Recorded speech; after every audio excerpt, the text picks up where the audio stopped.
So a couple things yesterday. I would imagine that it was not a happy household last night watching the Steelers getting drilled by the Cincinnati Bengals. You know, and the Steelers now, they've clinched a playoff spot, but they are in real danger of losing the division title to the Browns. They lose the next two games, which they play the Colts and the Browns. The Browns win the next two games, and obviously they play the Jets, and then the Steelers. That last game could be the AFC North title game. Sure. I mean, to me, whether the Steelers have to go on the road in the postseason or they win the division and host a home game, they're not going to get a bye now, and it looked like they may when they were undefeated, of course. It doesn't matter. That team is done. I saw everything I needed to see last night. That team is absolutely cooked. They can't do a damn thing. You know, for a while there, what they were doing on offense was working with a dominant defense, but now it's not. Because the defense isn't as good since they lost Bud Dupree and Devin Bush, and even Devin Bush's replacement and Robert Spillane that nobody expected to play well. He ended up getting hurt. That changed their defense. They don't run the ball. You know, whether it's James Conner, Benny Snell, Anthony McFarland, it doesn't matter. They cannot run the ball. Defenses are all over them. This short passing stuff isn't working. I mean, to me, the microcosm of what the Steelers are right now was that Juju Smith-Schuster catch and fumble where he got blown up. But you know why he got blown up? Well, I know. This is what I'm going to say.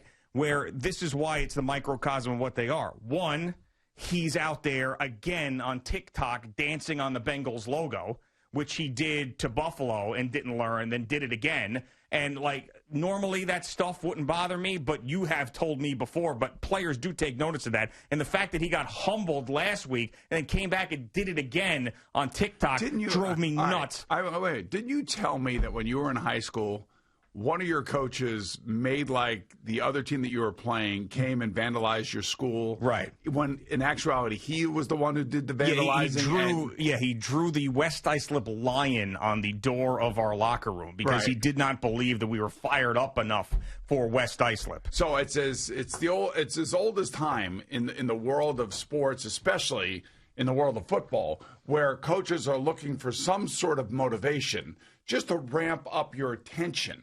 And, you know, we used to call it, when I played in Cincinnati, and when we were beating these Steelers regularly, we used to call it Steeler Week. That means butt your chin straps, make sure you're ready to go, and it's going to be a physical, nasty game. Now, these two teams have always played nasty.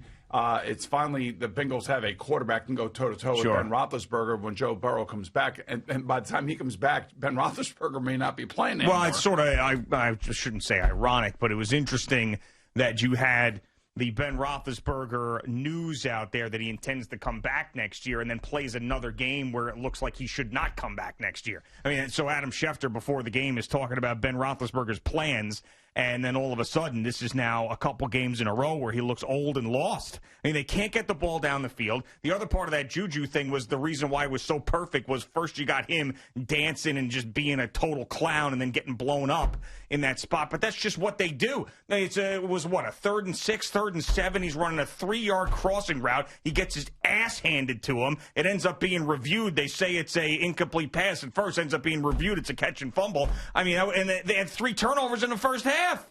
That team is done. They are a mess. They are out. The AFC is much better than they are at this point with the Bills and the Chiefs. And, you know, and the Colts. The Colts as well. You know, I would also say that, you know, if I'm a Pittsburgh Steeler or I'm a Steeler fan, I know that you can't make excuses, but I would be completely frustrated with the fact that the Baltimore Ravens and what happened to them somehow seemed to spark them after the loss to the Steelers with RG3 playing. Once they got everybody back and healthy, now they're going nuts. They're winning by, now the opponents matter in this too, but they're winning by wide margins and the Steelers are on their way down. You took a look at the Steelers' schedule from, say, 5 weeks ago until today. You looked at like 4 or 5 wins. You said that's going to be a win, that's going to be a win. But remember, this team was also upset by the whole Raven outbreak of COVID-19. I know. They had to play 2 weird game times. They lost a number of players in those 2 games. Who knows if it's because of the weird game times? Who knows what's going on? But their season was completely interrupted. They were flying, and they were getting ready to host the Ravens on a Thursday night. It was going to be an awesome game. And then all of a sudden, the whole thing stopped for them. And I really feel like it all got tied back to that, including the injuries that they had. And I'm just Like, to me, watching them last night, I can't believe what I'm seeing. I'm listening to Brian Greasy talking at halftime saying, if there's a coach out there that can get this straightened out, it's going to be Mike Tomlin. I don't think Mike Tomlin has anything or saying anything to anybody on offense. I think he's just standing there with that mask on his face. Well, right.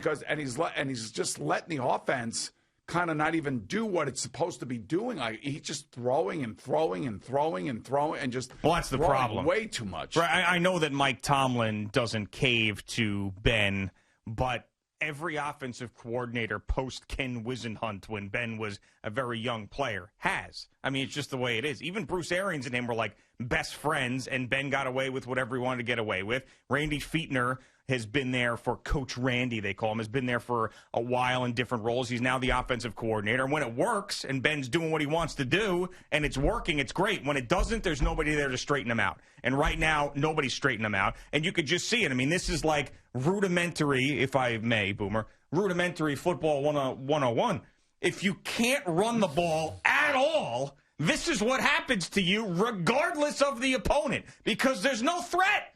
You can't run the ball. So then we're just going to load everything up. We're going to jam the wide receivers because all they do, they don't throw the ball down the field with any success. They tried. They tried on the first play of the game to James Washington. It looked like total hell. It looked like Ben Roethlisberger was throwing a medicine ball down the field. They can't do anything. So if you can't run the ball and you can't get the ball down the field with any success, and everything you do is intermediate, you get Juju Smith-Schuster getting launched into outer space last night and then fumbling the football. Right. That's what you get. So as old as time is the motivational tactics that coaches and players use to get fired up for games, especially if you have a team like Cincinnati that's really not playing for anything.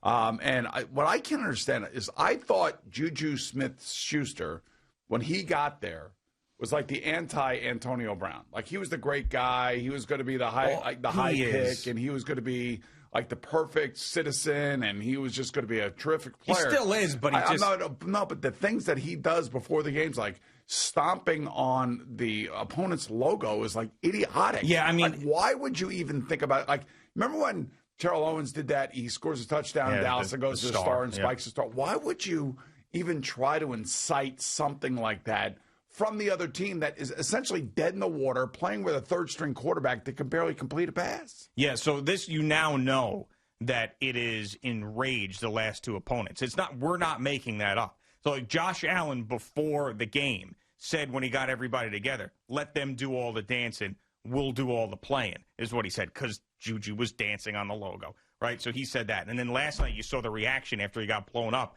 The guys are in the camera, they're screaming. I mean, it inspired both of those teams. Now, you say what you want about it causing losses, but it absolutely got them fired up when it was unnecessary. Now, Juju, I still think, is different than, Le'Veon Bell sort of just saying he was going to show up, not showing up, that whole deal. And then also Antonio Brown, I mean, he's just another level. Would you want the Jets to sign him as a free agent this offseason? I would not.